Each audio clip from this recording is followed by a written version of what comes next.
This is April Vihilidal signing in to Sphinx Phenomenon.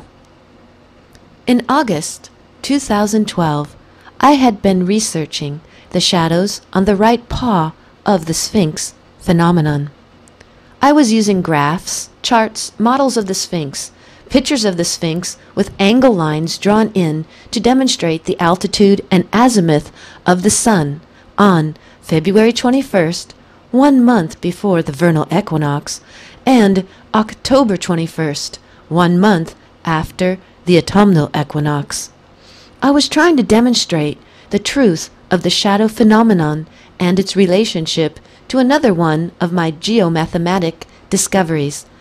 That discovery involves the internally perceived 3D conceptualization of the Sphinx being placed on the Earth at its exact latitudinal and longitudinal coordinates to encode ancient pi.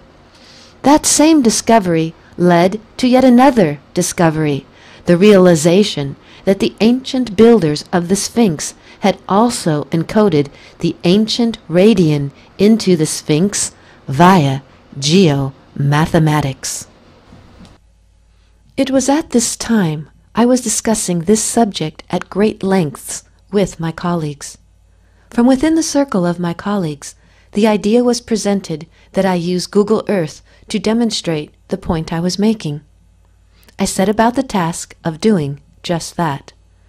To my utter amazement, what I had been trying to explain with graphs, charts, pictures, models, and symbols was in a matter of an instant perceived of as a 3D visual truth in Google Earth.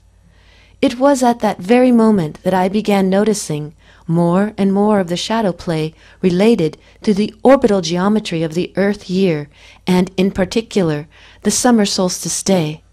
It was then that I discovered the Archeo-astronomical find I have come to label as the shadow phenomenon of the Sphinx.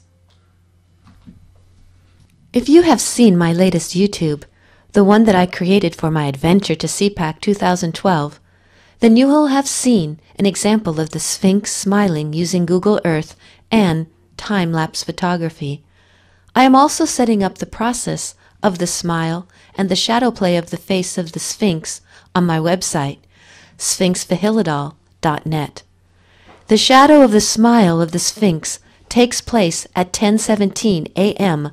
on and near the summer solstice day.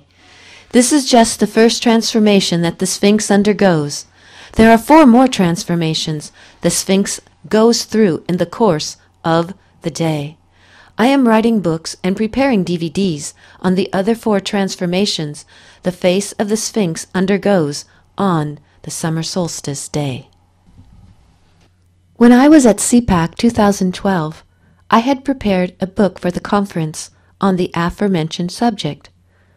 My book on the shadow phenomenon of the Sphinx sold out at the conference. I wrote the book between mid-August 2012 and October 1st, 2012 to have something ready for the conference, explaining my exciting Archeo-astronomical find and my theory on precession of the equinoxes. A new paradigm for precession of the equinoxes, precession and procession of the equinoxes. I am now in the process of rewriting that book and adding the flesh and bones to the initial skeleton of my preliminary work on the shadow phenomenon of the Sphinx. I will be offering the first half of the book as an ebook on my website, sphinxvihilidal.net. It will be downloadable under the title Part 1 of The Shadows on the Face of the Sphinx Phenomenon. Part 1 of this ebook gives my explanation of the earthly and celestial mechanics that allow for ancient pi and the ancient radian to have been encoded into the Sphinx via the ancient architects of the Sphinx using geo-mathematics. The first half of the book finds completion as it explains the shadowy smile of the Sphinx in relationship to the encoding of pi into the Sphinx via Geo-mathematics. That's all for now, my stargazing friends. This is April Vihilidal, leaving you with this thought in mind.